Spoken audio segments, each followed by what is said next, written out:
Welcome back to the DFS Sweatshop, where I am your host, the DFS Jerusalem, and you can follow me, of course, on Twitter at DFS Jerusalem.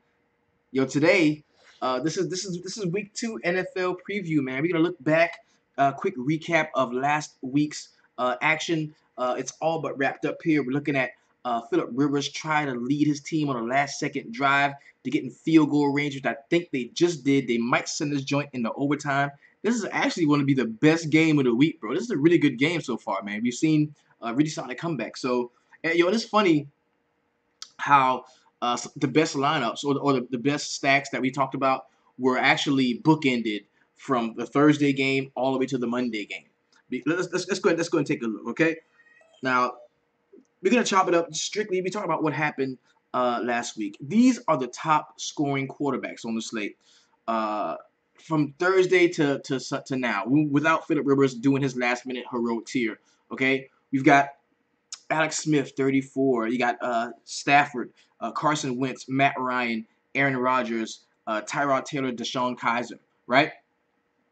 Then, as far as the wide receivers went, Antonio Brown took his rightful place as the highest scoring receiver on the slate. You've got Tyreek Hill, who's also injured, Golden Tate, Kenny Golladay, Jordy Nelson Aguilar, Danny Amendola here. And running backs, you had Kareem Hunt, Tariq Cohen, Leonard Fournette, LaShawn McCoy, who we were all on, Mike Gillislee, Ezekiel Elliott, Todd Gurley, who we were all on. And I want you to notice something, bro. This is because I preach a lot of stack talk. You're gonna get that from me because I understand what this is. I understand what DFS is. I know what we're saying is in our betting. What we're saying is, yo, I guarantee you, I can pick. Or I'm picking the best, the highest scoring defense on a team on the slate. I'm going to pick the highest scoring team on the slate. And what I'm saying is, it's not only can I do that, not only can I pick the team that's going to score the highest amount of points, but I can pick which players inside of the team, inside of that team, are going to actually do the dirty work, right? And just like we talked about, stacks working. And if you Young Hoku just missed the kick, bro. Young Hoku just missed the kick. Young Ho, you missed the kick. He just missed the kick. That's it. Broncos win. Young Hoku. Man. Young Ho. I guess Young Ho's ain't shit for real. Blocked. He got blocked. He got a kick blocked. Young Ho got blocked. Yo, block a Young Ho. Oh, man got a hand on it, too. Came through. That was going to be good. They blocked it. Yeah, they blocked it. Damn, Young Ho. So, yeah, maybe he need an old Ho. So yo, and that's what we're talking about. We're talking about in our stacks, right? So if we built stacks based off of the top 5 quarterbacks on the slate, you look at them. You got Alex Smith, Matt Stafford, Carson Wentz, Matt Ryan, Aaron Rodgers, and actually the update to this. Matter of fact, let me go ahead and post the update to this because it's not this right. This is not it. There's an updated version here. Here we go.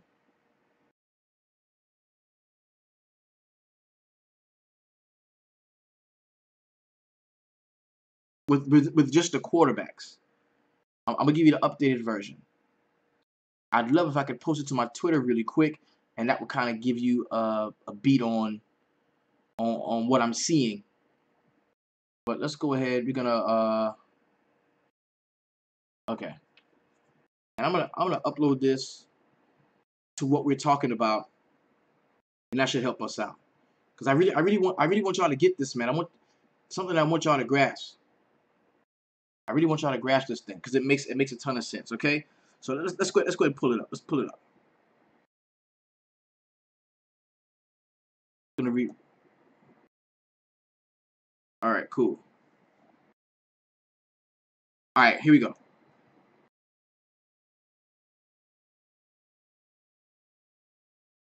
All right, these are the top scoring quarterbacks on the slate. You got Alex Smith, you got Sam Bradford, you have Matthew Stafford, Carson Wentz, and then Trevor Siemian. Okay, these are the top 5 scoring quarterbacks on the entire slate.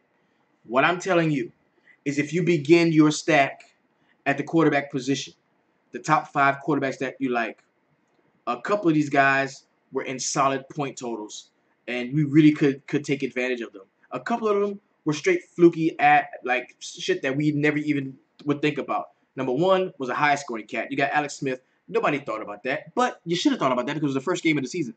So we all should have thought about that, right? Sam Bradford. We knew that you can always attack the Saints defense. We knew that coming in. Sam Bradford should have been a target. Of course, Matt Stafford in that game against the Arizona Cardinals with one of the highest scoring totals of the week, that definitely was a target. A lot of you were already on Carson Wentz. Makes perfect sense there. That guy should have been a target. Now, Trevor Siemian, not so much. Not so much Trevor Siemian. Matt Ryan, of course, the guy that you were on. Aaron Rodgers, of course, the guy that you were on. Now, what I'm telling you is all of these guys were viable stacks. All of them. All of them were viable stacks. Every last one of these quarterbacks were viable stacks. And the point that I'm making is that is how we get to the money. That's how we get to the money. When we know when we have a good read on who we can stack. Because I'm gonna tell you, the top 10 scorers on this slate, a lot of them were on the same team. Kareem Hunt, Alex Smith, and Tyreek Hill all were in the top 4 in scoring. Okay, Sam Bradford, Adam Thielen, and Stephon Diggs were all in the top 8 in scoring. Golden Tate and Matthew Stafford were in the top 10 in terms of all the players taking out the defense in scoring. So the stacking shit that I'm talking about is a thing, bro. It is a fucking thing. It's a real thing, and it's so easy to think, because you might know a lot about football, and it sounds kind of dumb what I'm throwing out there to you. No, this is the way to win. This is the way to. I'm not saying it's the way to take down all the tournaments and win all the money in the world, but it's a way to be profitable, bro. To be profitable on a week-to-week basis, you can be profitable by grabbing a few of the top stacks that you feel are going to go off and playing them. Yeah, quick question. Did I see the Millie Maker winning lineup? Yes. And the one that I think it was the one with it had Carson Wentz. It had Zach Ertz in it. It didn't have Nelson Aguilar in it, who would have increased the points to the lineup. Would have been a better lineup with Aguilar and not one of the other wide receivers it had in it. It had the Tariq Cohen kid in it. It was a great line. It was a great line. It was a great lineup.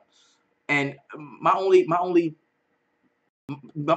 thing I want to impart to you is that that's a great way to start your lines, man, is to get your stack on. Great way. If you're taking any of these, all you got to do is get the quarterback. If you get the quarterback right, bro, if you get your quarterback situation right, everything else is gonna fall into place. And I don't want you to worry about ownership. I hate that shit, especially in NFL. I do not want you to worry about ownership. There's too many plays. There's too many bad plays, and they're only a small amount of great NFL plays. There's not enough great NFL plays to go around for us to worry about who's going to be the chalk and how can I avoid the chalk. Like that shit is not even something that should even enter your head. Like fuck thinking about chalk. Like it doesn't matter. It doesn't even matter because it's all about good plays. NFL is about good plays. There's so many plays, and your lineups are going to be so different. And see, that's the thing the thing we have up against on the Sharks in this one. The reason why we are able to do so well, or why we have the ability to do so well in NFL, is because the Sharks cannot cover all their bases. Think about it, man. There's 3 wide receivers, 4, 5, 6 wide receivers on just about every team.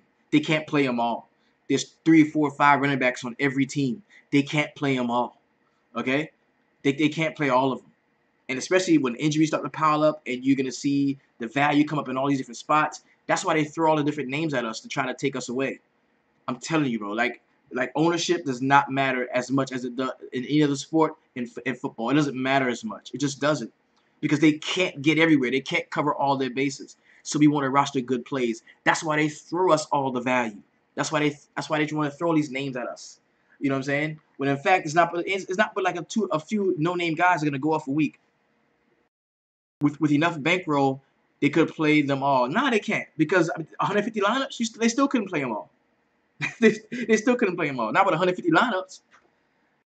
There's still a reason why Like the Cohen kid was like 0.3% owned, or Alex Smith, the Alex Smith stack was like, because that's what, honestly, that was, we talk about the Millie Maker lineup, I get it, and how it was like 198 points, but the real best lineup, the best lineup of the week, actually, the best lineup of the week was not even in the Millie Maker. It was in the Thursday joint where you could get Alex Smith, and that stack right there was like 1% owned. 1% owned. The entire stack was like 1% owned. Nobody had that shit. You know what I'm saying? Like this nobody had that shit. Nobody had it. Well, of course people did, but not a lot of people. So that's the whole method behind my madness when in terms of finding the quarterbacks that you like, building your lineups based around your quarterback, right? So let's go ahead. Quick recap. Kind of roll through some of the news and notes coming into week 2. The Chargers game just finished. They lost to the Broncos. Young Ho Koo kick got blocked at the end of the game. But what we did learn, I'm gonna tell what we learned from each game. I think what we learned from the Broncos Charger games that this is a team that is not afraid to not only run the ball but to give the ball to Jamal Charles. He looked fairly decent.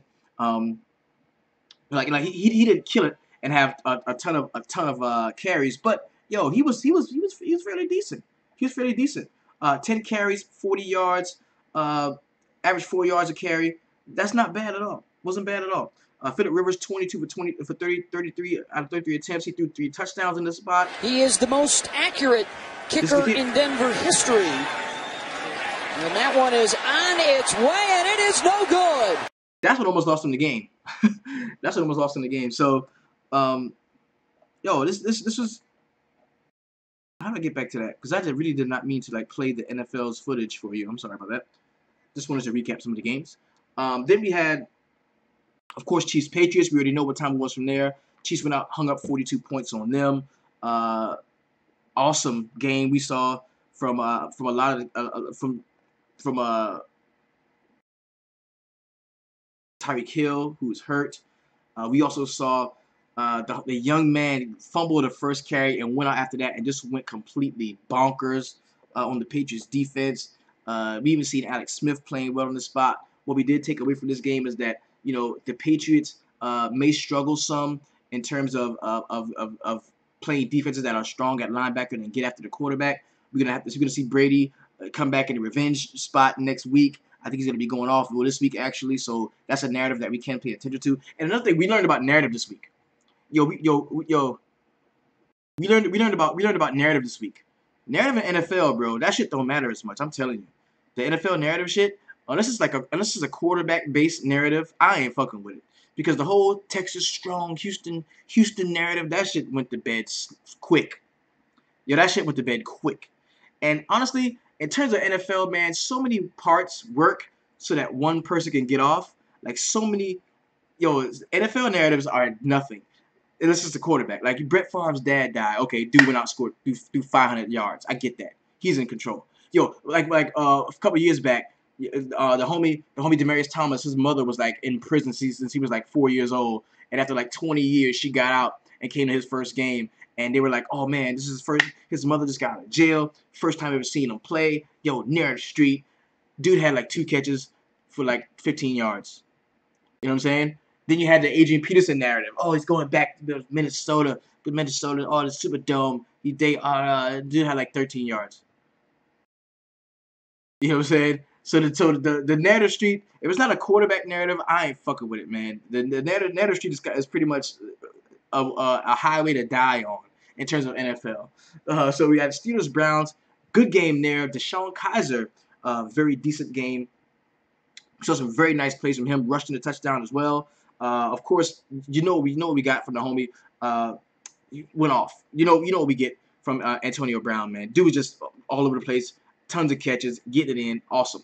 What we saw from the next game from Detroit and the Cardinals, still have not seen a solid running game for Detroit. Now we saw Zach Zenner play a little bit in this spot. We did see the homie get hurt in this one, man. So he's going to be gone, I think, from 8 to 12 weeks. I'm talking about David Johnson. What that means is it's going to be opened up for Kerwin Williams and or Andre Ellington, the guys that we're going to see here. The next game, The Texans, that they suck. What we learned about them is they suck. We learned that the Jaguars offensively are bad as well, but their defense is much improved. Calais Campbell coming off of the edge, nice. We're gonna see the Jaguars be able to get after the quarterback, and maybe that can keep them into a few games here. So that's something that we do have to look forward to. We saw the Raiders beat the Titans, and everybody kind of bit the chalk in terms of Marcus Mariota. I kind of didn't like it. I thought that this game would not score 41 points that it was designed to score. I was a little bit wrong. It scored, 42? Okay? But everybody thought this could be a barn burner, bro, and I didn't think so. I really didn't think so. Maybe the total wasn't 42. Maybe the total was like 47, 48. But I just felt like the game would not eclipse the total, and it didn't. And what we saw here was the Titans not really running the ball well, man. We saw the Raiders kind of being able to get after the quarterback, man, and flush him out of the pocket and make some plays. So Raiders pretty good offensively. Derek Carr definitely had poise in the pocket, was able to make some really good throws down the field. That was nice. We saw him hook up a lot with Amari Cooper. So that was good. No problem there. Now the Eagles and the Redskins, man. The Eagles 30-17. Carson Wentz came to play. He's coming to play this season. I think he's figured some things out. I think he's ready to roll, man. And he's got some really solid pieces, man, to play with. And now one thing that we did see in the spot, we saw that in certain situations, LeGarrette Blount proved to be serviceable. We saw them use Smallwood some. We saw them use Sproles a lot. But we also, man, hey, they were giving the ball to Blount, and he made some very solid third down conversions that kept them ahead in this game. So the Redskins got started a little bit later. We didn't see them have a prolific performance. We really didn't.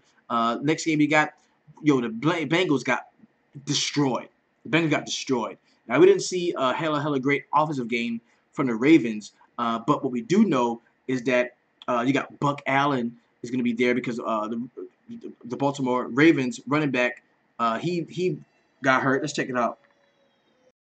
Danny Woodhead says the timetable for his recovery should be known by tomorrow. He's hurt. He's hurt. So that brings in Javorius Allen, man. He's a guy that can catch the ball out of the backfield. We've seen him play pretty decent last year.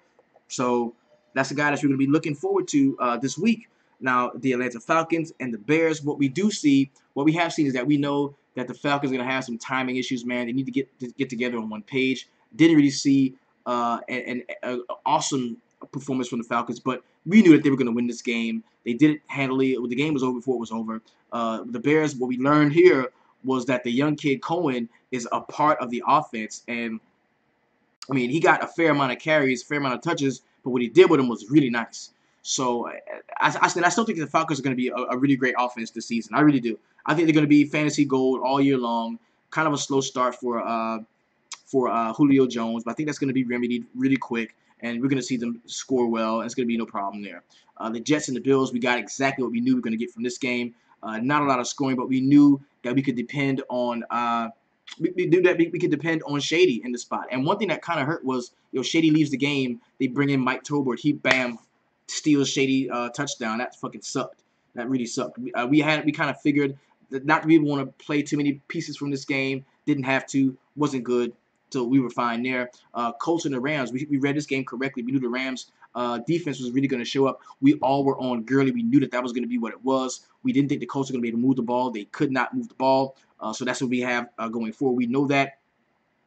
Next game we got Seattle and the Packers. Some of us thought this game was going to go be like a shootout, and I really did too. But something I had to remember is how slow Russell Wilson can get out the gate. He's not a guy that week 1, week 2, week 3 is going to be slinging around 3-4 touchdowns and just playing awesome ball. He just doesn't do that. He doesn't do that. Okay. We saw the Green Bay Packers need to tighten up the chemistry. They didn't run the ball very well, but Aaron Rodgers was able to hit key guys in spots, and it was decent. Actually, that was a really good 4-man stack if you wanted to play. If you wanted to play Aaron Rodgers and a few other different players, that was a pretty decent spot. Okay, didn't see much from the Panthers offensively. I really thought they would be able to run the ball better and just throw the ball up and down the field. That's not what we saw. The 49ers only scored 3 points, so the Panthers defense was pretty solid. We know that the 49ers are going to suck. That's just what they are. Not good. Next game is my New York Football Giants. They got smashed. And what we learned about the Giants was we still don't have a running game. Eli Manning still does not have correct protection in front of him. He's going to be running for his life until they get that patched up. The one positive that we can take away from this is that, Zeke, man, against a really, really good run defense, Zeke went out and scored and got 100 yards. So that's going to make him like the guy. That's Zeke. We can play the fuck out of Zeke, bro. And I hate the Cowboys, but I'm playing Ezekiel Elliott. I am playing. The offense is completely different without Odell Beckham. And I saw something that says Eli, his numbers with Odell is like 35 touchdowns to 7 interceptions. With just him throwing to Odell. 35 touchdowns, 7 interceptions when he throws to Odell. Everybody else is like, insane amount of like interceptions to touchdown ratio is like horrible. It's not even 2 to 1. It's not even 2 to 1. So he's much better when Odell's on the field. Last game we talking about now is the Saints and the Vikings here. What we did learn was that AP is not really a major part of this offense. He's really not. If he wasn't gonna get a ton of carries, there were certain spots where the Kamara kid was getting the ball between the tackles. He was getting the ball between the tackles, and I'm like, yo, you have AP. Like, why not give the ball to this big ass fucking freak bruising back? And maybe he's just not that. I don't know. They were giving the ball to the Kamara kid, like 3rd and goal, 2nd and goal, like they're giving it to the Kamara kid, and they're not giving it to AP, and that was mind-boggling. I didn't understand that. It didn't make sense. It didn't make sense. I mean, it looked like he could play. It looked like he was good. Why were they not giving him the ball? AD is a backup now. Adrian Peterson days as a high-quality back are over. That's coming from Christopher Marie, and that sucks, bro. That sucks. That sucks. And we did see that Sam Bradford has continued what he did from later on last year. We was able to pass the ball down the field. We saw that he's developed an amazing rapport with not only Stephon Diggs, but Adam Thielen is the hometown favorite, is a part of the system as well. So, we could look forward to the Vikings playing well. And we saw that we can still attack the Saints offensively. This is a team that doesn't generally score a lot of points, the Vikings here, but they hung up 29 against the Saints. This is a team that we can definitely look forward to attacking. That's what we saw, okay? So, let's go ahead, man, and take a look, kind of look at some point totals and examine those for the games coming up this week. First game we've got is the Houston, oh my God, the Houston Texans and the Cincinnati Bengals, two teams that completely suck. We got a 38.5 point total. This is below 40. This is horrible. And for that, and what I'm looking at quarterbacks. In this situation, I want to find my quarterback. Either I want to find a quarterback to target with a defense, or I want to target a quarterback against a specific defense. Okay, so that's what today's show is about. Today's show is about quarterback play. We want to attack a quarterback, or we want to use a quarterback to attack a defense. So Andy Dalton coming off of that horrible performance, man. 3 interceptions, just bad. 4 turnovers, but 3 interceptions, just bad.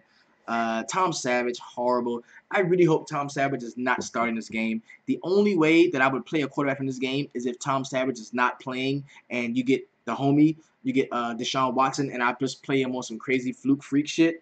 Other than that, there's no way I can play any of these cats here. And honestly, Cincinnati defense could be a defense that I can get with in terms of attacking Tom Savage if he is the one. Yeah, there should be no way that Tom Savage starts this game.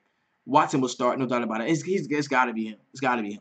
Next game we got is the Cleveland Browns and the Baltimore Ravens here. We got a 41-point total with the Cleveland Browns being the underdog, a 7.5-point dog here. Deshaun Kaiser again is going to get the start against the Baltimore Ravens. They were pretty decent defensively last week against the Cincinnati Bengals. And was that the Bengals being bad or the Baltimore defense being good? I think it was a little bit of both. For that reason, I am going to have some consideration in terms of playing an experienced defense against a young rookie QB in Deshaun Kaiser. So I am going to have some exposure, light exposure to the Baltimore Ravens defense. I kind of like them. Next game we got is going to be the Buffalo Bills and the Carolina Panthers, man. The Panthers are pretty stout against the run. DVP of the 7th ranked DVP in the league here. You've got Tyrod Taylor. You've got Jordan Matthews here, of course. We saw the homie Charles Clay catch a touchdown. You notice the guy that Tyrod Taylor is going to be looking to.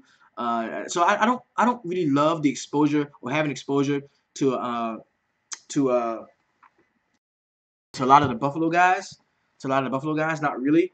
But Cam is down to 6.5. I kind of like that one. Coming off of that bad game that he had. He didn't have a bad game. It just wasn't a great Cam Newton game. One that we can expect. It's a 42.5 point total here. I think I am going to want to get some exposure to a couple of the Panthers guys here. Cam Newton most specifically. So he's a guy that I'm going to be looking at.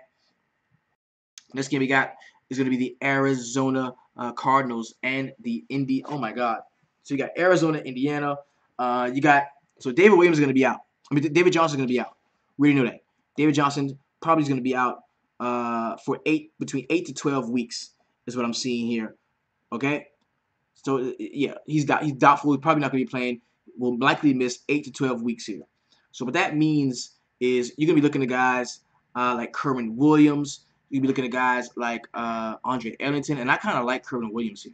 He's a guy that if I had to play somebody, it would be him. And you look at the Indiana rush defense, bad, one of the worst teams against the run in the league. We're not going to be seeing Andrew Luck in this spot, so I think the Cardinals defense is also going to be in play here, and that's a very sound correlation. You look at if you wanted to play a collection of the Arizona run game, I think you can play both of them motherfuckers against the Colts. You can play Kerwin. You can play Kerwin and you can play Ellington. You can play Kerwin and Ellington and pair him with the Cardinals defense here against the Colts. So next game we got is the Tennessee Titans and the Jacksonville Jaguars here. Jacksonville, man, this is a 43.5 point total, and Jacksonville is a 1.5 point underdog. The one thing about this is I think a lot of people are going to be really quick to run out and roster the Jags defense. They're going to be a little bit soured by what Mariota didn't do in week 1 game. And this is going to be a spot where I think I might want to have some exposure to Mariota, because Mariota, he makes plays when he's forced to run around. When he's forced out of the pocket, he's a guy that can make plays on the run. If it's just him running the ball, or if he's running the ball to throw the ball, and I think some of that Jacksonville pressure from the linebacker standpoint can flush him out of the pocket and force him to make some plays, difficult plays that is. But I think Mariota is a guy that I am going to be looking for. At 6.4, the price point is solid.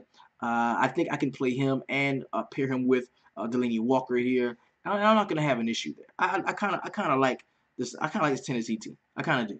I kind of like Tennessee. I kind of like it. Next game we got. And of course, the Tennessee defense is going to be in play for me because Blake Bortles sucks. So, of course, Tennessee defense is going to be in play for me. Next game we got is the Philadelphia Eagles and the Kansas City Chiefs. Kansas City, man, very tough defense, bro.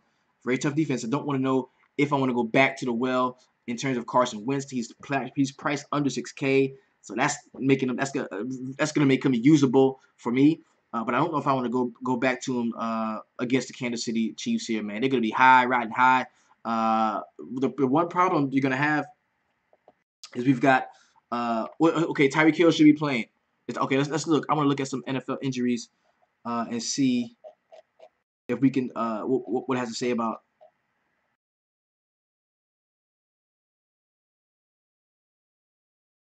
All right, Tyreek Hill.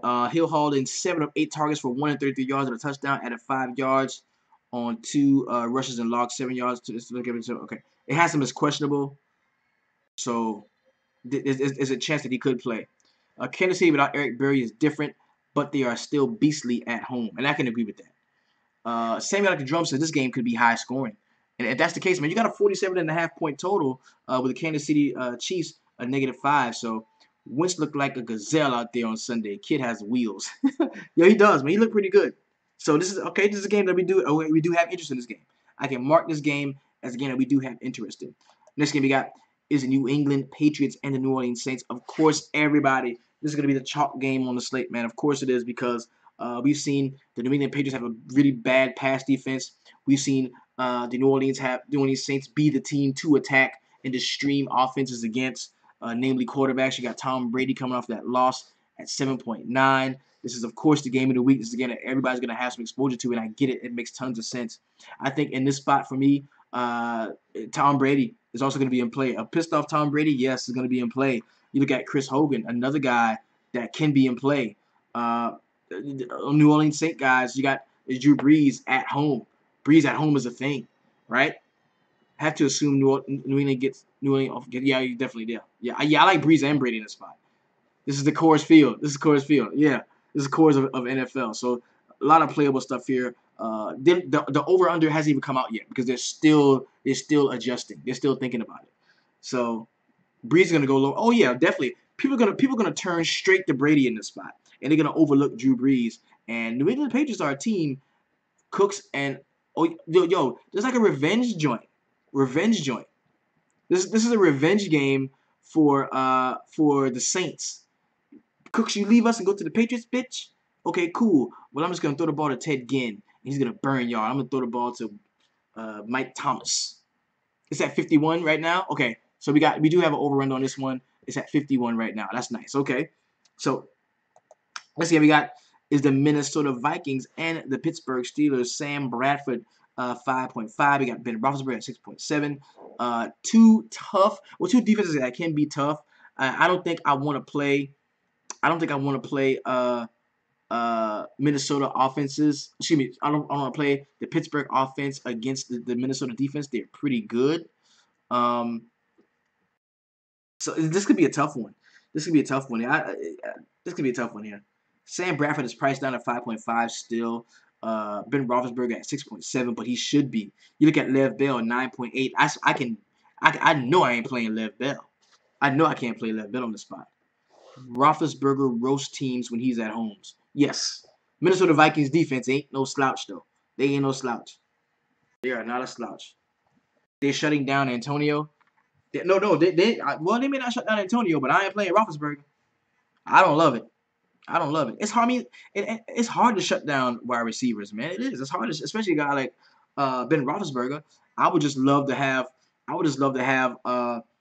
better matchup. I know out of 16 games on a Thursday through Monday night slate, I can find a better matchup than Big Ben and Antonio Brown against Minnesota Vikings pass defense. You know what I mean?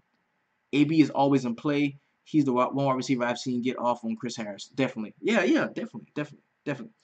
Minnesota secondary is tough, though, and good pass rush. Bryant is the play, maybe.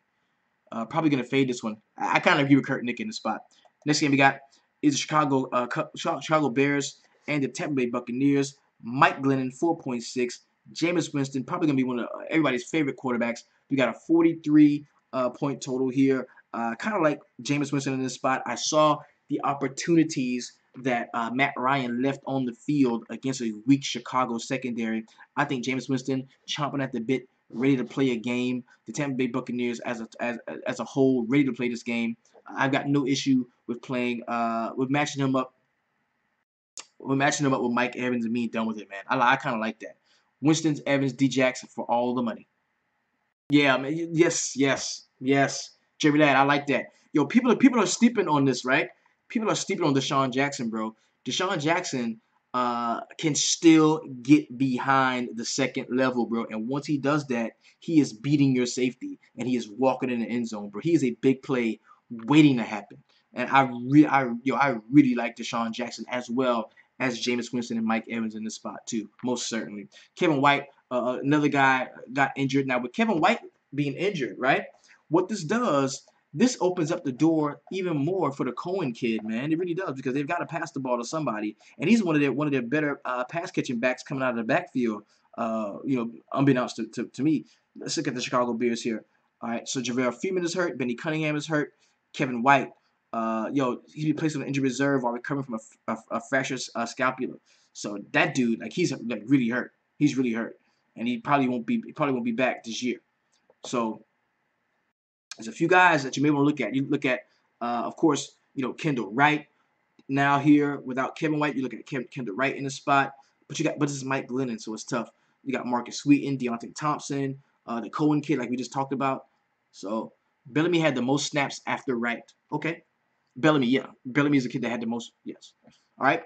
Next game we got is going to be the Miami Dolphins and the Los Angeles Chargers. We got Jay Cutler making his start. Next start. Jay Ajayi, Damian Williams. I don't like Miami in this spot. Really don't. I just don't like it. You got Phillip Rivers against a pretty soft pass defense. This is one of the worst pass defenses in the league, actually. I think that Phillip Rivers and Melvin Gordon can get off in this spot. Love Tyrell Williams here. Keenan Allen. Yo, this is stackable, bro. Look at Phillip Rivers. It's only 5.8. That is cheap, cheap, cheap. I'm liking that. At home, I'm liking it. This is the first game in the new stadium, right? Yeah, man. Chargers D are opportunists and Cutler likes to throw picks.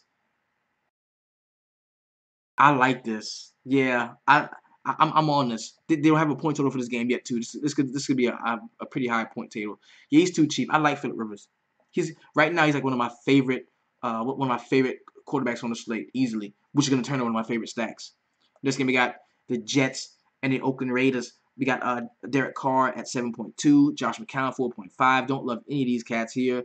Maybe some Forte or Bilal Powell. A lot of cats were on Robbie Anderson and Jermaine Kearse. Made sense. They had decent games here. On the other side, of course, the running back situation is still pretty funny in terms of the Oakland Raiders bench because you got Marshawn Lynch who does not get. He got like 64 yards, no touchdowns.